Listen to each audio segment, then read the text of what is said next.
semua, perkenalkan nama saya Jessica Sylvia Hutauruk dari kelas AKP 7B. Saya adalah mahasiswa dari Politeknik Negeri Medan, jurusan akuntansi, program studi akuntansi keuangan publik. Pada kesempatan kali ini saya akan menjelaskan materi dari audit internal yang berjudul Risiko Fraud. Kita pastinya sudah tidak lagi asing mendengar kata fraud. Dan kita tahu bahwa begitu banyak kasus-kasus mengenai fraud, dan salah satu kasus fraud terbesar yang paling terkenal yaitu adalah kasus Enron. Kita mengetahui bahwa segala bentuk kejahatan seperti kecurangan akan pasti dijatuhi hukuman dan kehilangan kepercayaan dari orang-orang di sekitar. Tetapi mengapa masih banyak orang yang mau melakukan fraud? Dalam penelitian yang dilakukan oleh Daniel R. Creasy mengungkapkan ada 3 alasan seseorang dalam melakukan tindakan fraud. Yang pertama yaitu menghadapi tekanan yang luar biasa. Alasan pertama mereka menghadapi tekanan yang luar biasa karena kebutuhan uang yang tidak dapat mereka ceritakan kepada orang lain, atau dalam istilah Creasy, non-shareable financial needs. Pressure ini salah satu penyebab pelaku melakukan fraud. Maka organisasi harus mencari jalan keluarnya. Salah satunya adalah pada tahap rekrutmen pegawai melalui wawancara dan pemeriksaan latar belakang. Melihat kemungkinan berulangnya tekanan serupa di kemudian hari, ini tentunya berada di luar kompetensi seorang akuntan atau auditor. Alasan kedua yaitu adanya peluang untuk melakukan fraud. Artinya, meskipun ada kebutuhan akan uang yang tidak dapat diceritakannya kepada orang lain, namun jika tidak ada peluang, fraud tidak dapat dilakukan.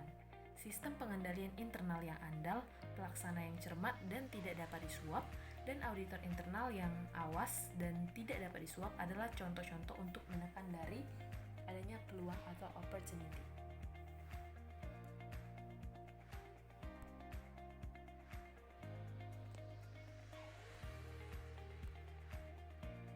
Alasan ketiga adalah pembenaran atau rationalization. Rationalization adalah excuse atau berdalih. Dia menganggap bahwa yang dia lakukan, tindakan kejahatan atau fraud yang dilakukan itu sah-sah saja atau benar.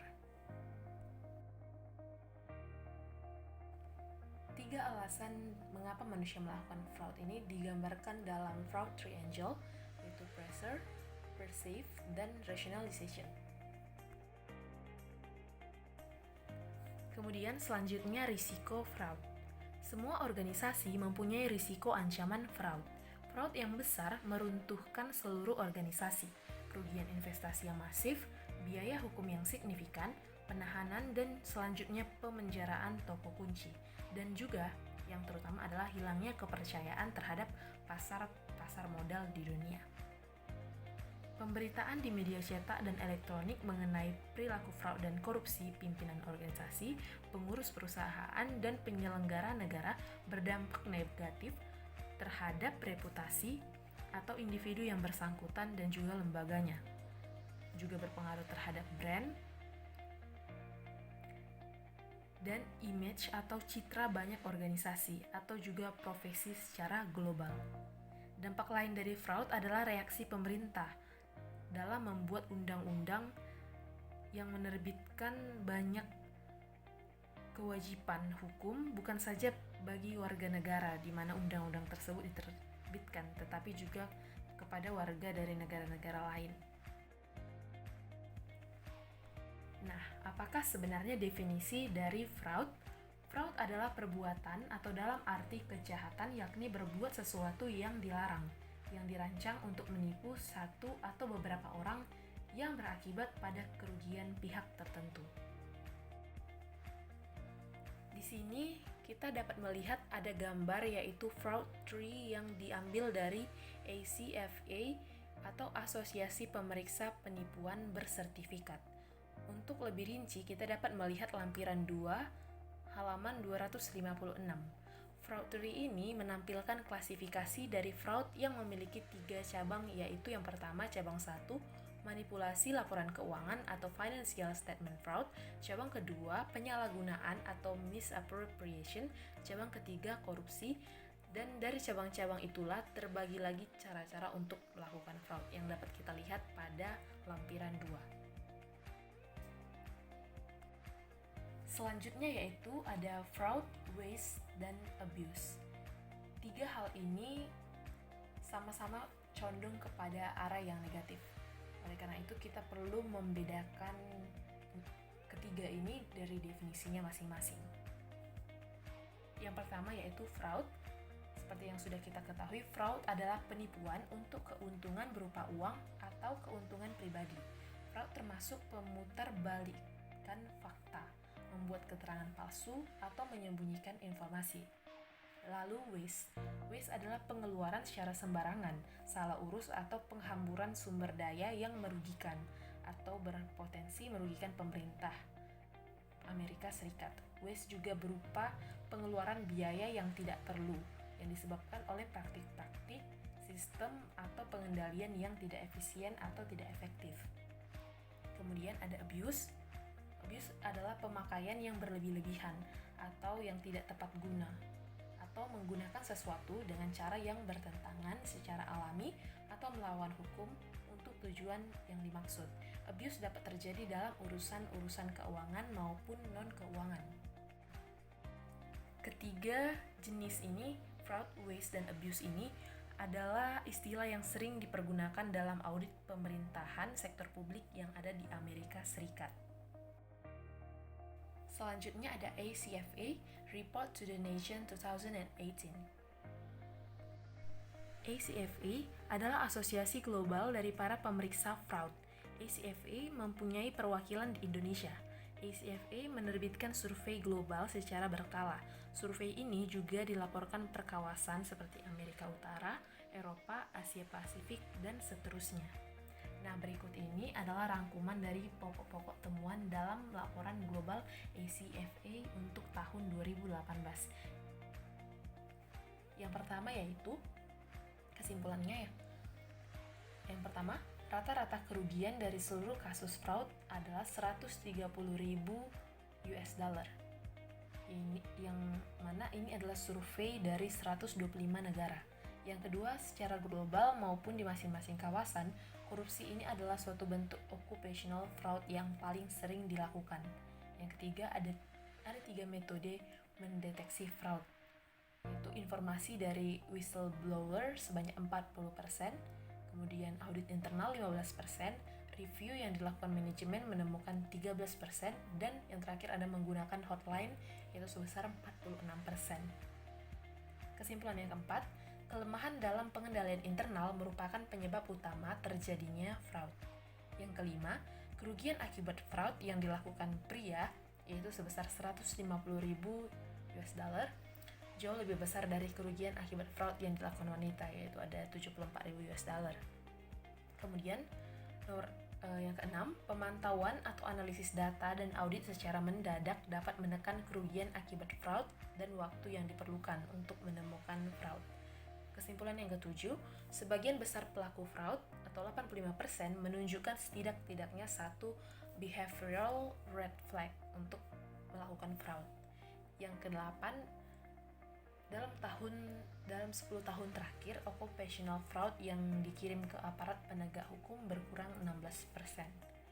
Kesimpulan yang kesembilan, yang telah bekerja lebih dari 5 tahun menjadi pelaku fraud yang lebih tinggi dibanding dengan pelaku yang bekerja kurang dari 5 tahun. Kesimpulan yang ke-10, hanya 4% dari pelaku fraud yang pernah menjadi terpidana sebelumnya.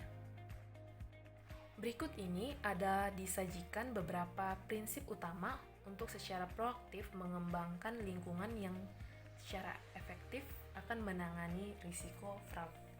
Adapun prinsip yang pertama, sebagai bagian dari struktur tata kelola organisasi, program pengelolaan risiko fraud seharusnya ada, termasuk kebijakan tertulis untuk menyampaikan harapan dewan dan manajemen senior mengenai pengelolaan risiko fraud. Prinsip yang kedua, paparan risiko fraud selayaknya dinilai secara berkala oleh organisasi untuk mengidentifikasi skema-skema spesifik dan peristiwa-peristiwa yang secara potensial perlu dicegah oleh organisasi. Kemudian prinsip yang ketiga, teknik-teknik pencegahan untuk menghindari peristiwa-peristiwa yang mengandung risiko-risiko utama terjadinya fraud seharusnya dibuat di mana mungkin untuk menghindari dampaknya terhadap organisasi. Prinsip yang keempat, teknik-teknik pendeteksian seharusnya dibuat untuk mengungkapkan terjadinya fraud ketika cara-cara preventif gagal mencegah risiko yang sudah terjadi. Prinsip yang kelima, proses pelaporan seharusnya ada untuk menampung masukan tentang fraud yang berpotensi terjadi dan pendekatan yang terkoordinasi untuk menginvestigasi dan mengambil tindakan perbaikan seharusnya digunakan untuk membantu memastikan bahwa fraud yang bisa terjadi ditangani secara tepat dan pada waktunya. Kemudian kita masuk pada tata kelola risiko fraud. Organisasi-organisasi seharusnya menanggapi ekspektasi-ekspektasi dalam tata kelola risiko fraud. Proses-proses tata kelola yang efektif merupakan landasan manajemen risiko fraud. Tata kelola korporasi yang tidak efektif akan sangat mengecilkan arti dan peran program manajemen risiko fraud. Banyak organisasi mempunyai kebijaksanaan dan prosedur tertulis untuk menangani risiko fraud. Namun, ada juga yang hanya menyusun secara singkat kegiatan ini, baik secara terinci dan dalam bentuk dokumen formal maupun sekedar sebagai ringkasan. Dalam pembahasan di sini, mereka disebut sebagai program manajemen risiko fraud. Setiap organisasi perlu mempertimbangkan ukurannya dan kompleksitas organisasinya untuk menentukan dokumentasi formal yang paling tepat. Hal-hal berikut ini harusnya dicantumkan dalam program manajemen risiko fraud, yaitu ada yang pertama, peran dan tanggung jawab, komitmen, kesadaran mengenai fraud, proses penegasan, pengungkapan tentang adanya benturan kepentingan, penilaian mengenai risiko fraud, prosedur pelaporan dan perlindungan saksi whistleblower, proses investigasi, tindakan perbaikan, asuransi mutu, pemantauan terus-menerus. Selanjutnya yaitu penilaian risiko fraud. Untuk melindungi organisasi dan para pemangku kepentingan secara efektif dan efisien terhadap fraud, suatu organisasi harus memahami risiko fraud dan risiko-risiko yang spesifik yang secara langsung maupun tidak langsung dapat mengancam organisasi. Suatu penilaian yang terstruktur terhadap risiko fraud yang dibuat sesuai dengan ukuran, kompleksitas, jenis industri, dan sasaran organisasi dilaksanakan dan dimutakhirkan secara berkala. Penilaian ini dapat diintegrasikan ke dalam penilaian risiko organisasi secara keseluruhan atau dilaksanakan secara terpisah. Penilaian ini sekurang-kurangnya meliputi identifikasi risiko, penilaian mengenai kemungkinan atau probabilitas terjadinya dan berapa besar dampaknya, dan juga tanggapan terhadap risiko. Identifikasi risiko fraud dapat berupa pengumpulan informasi eksternal, seperti dari lembaga-lembaga pengatur, sumber-sumber profesi tertentu, kelompok-kelompok yang menyiapkan petunjuk-petunjuk, organisasi-organisasi profesi seperti Institute of Internal Auditor. Dan juga ada sumber-sumber internal untuk mengidentifikasi risiko-risiko fraud, meliputi wawancara dan tukar pikiran, menelaah keluhan atau masukan dari whistleblower, dan juga prosedur-prosedur analytical. Kemudian penilaian risiko. Penilaian risiko fraud perlu mempertimbangkan kemungkinan seseorang atasan menggunakan wewenangnya untuk mengabaikan atau override aturan pengendalian yang ada. Dalam hal-hal tertentu, manajemen memang diperkenankan melakukan hal ini dengan syarat dan ketentuan tertentu yang harus ditaati. Penilaian risiko fraud perlu mempertimbangkan area di mana pengendalian lemah, seperti kurangnya pemisahan tugas. Oleh karena itu, setiap penilaian terhadap risiko fraud senantiasa perlu mempertimbangkan akses terhadap dan kemungkinan mengesampingkan atau override sistem pengendalian yang telah dibangun maupun ancaman internal dan eksternal terhadap integritas data. Berarti kemurnian data dan data tidak terkontaminasi, misalnya oleh peretas. Kemudian, tanggapan terhadap risiko. Kita mengetahui bahwa organisasi-organisasi berbeda satu sama lain mengenai risk tolerance atau toleransi terhadap risiko. Suatu organisasi harus mengupayakan pendekatan yang terstruktur dan bukan pendekatan yang serampangan agar manfaat dari program manajemen risiko fraud yang diimplementasikan dapat berjalan dengan efektif dan baik. Selanjutnya, mencegah dan mendeteksi fraud. Mencegah dan mendeteksi fraud ini saling berkaitan tetapi berbeda secara konsepnya.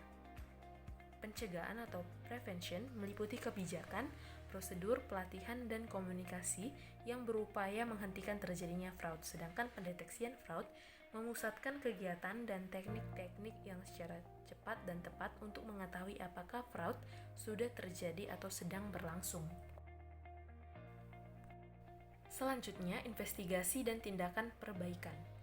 Tidak ada sistem pengendalian internal yang dapat memberikan kepastian mutlak bahwa fraud tidak akan terjadi. Oleh karena itu, Dewan harus memastikan adanya sistem yang secara cepat, tanggap, kompeten, dan juga rahasia dalam menangani. Yang pertama adalah penelaahan atau review atas kasus-kasus yang terjadi atau ada indikasi yang terjadi. Kemudian investigasi atas fraud yang diduga terjadi, yaitu berdasarkan bukti-bukti sementara. Kemudian penyelesaian masalah ketidakpatuhan dan tuduhan kemungkinan keterlibatan fraud. Dewan sudah seharusnya menentukan peranannya dalam proses investigasi. Organisasi dapat mengurangi kemungkinan kerugian akibat fraud dan sekaligus mencegah kemungkinan tuntutan atau litigation dan hancurnya reputasi dengan membuat dan merencanakan proses-proses investigasi dan tindakan perbaikan. Untuk menangani resiko-resiko fraud dalam organisasi, ada 5 prinsip yang disebutkan sebelumnya yang diperlukan untuk memastikan. Yang pertama, adanya pengawasan yang tepat atas manajemen risiko fraud. Nah, butir ini berkenan dengan tata kelola atau governance yang ada pada prinsip 1. Kemudian paparan terhadap fraud atau fraud exposure diidentifikasi dan dievaluasi. Butir ini berkenan dengan penilaian risiko atau risk assessment. Ini terdapat pada prinsip yang kedua. Yang ketiga, harus ada proses dan prosedur yang tepat untuk menangani paparan risiko. Butir ini berkenan dengan pencegahan atau prevention dan pendeteksian atau detection risiko. Nah, ini bisa dilihat pada prinsip 3 dan 4. Dan yang terakhir, tuduhan terhadap fraud ditangani dan tindakan-tindakan perbaikan dilakukan secara tepat waktu. Butir ini berkenan dengan investigasi dan tindakan perbaikan atau corrective action. Ini terdapat pada prinsip yang kelima. Butir-butir prinsip yang sudah saya sampaikan sebelumnya dapat dirangkum dalam 3 langkah, yakni fraud prevention, fraud detection, dan juga fraud response. Jika dilakukan dengan konsisten, ketiga langkah ini akan mencegah pelaku baru dan menghasilkan efek jerah.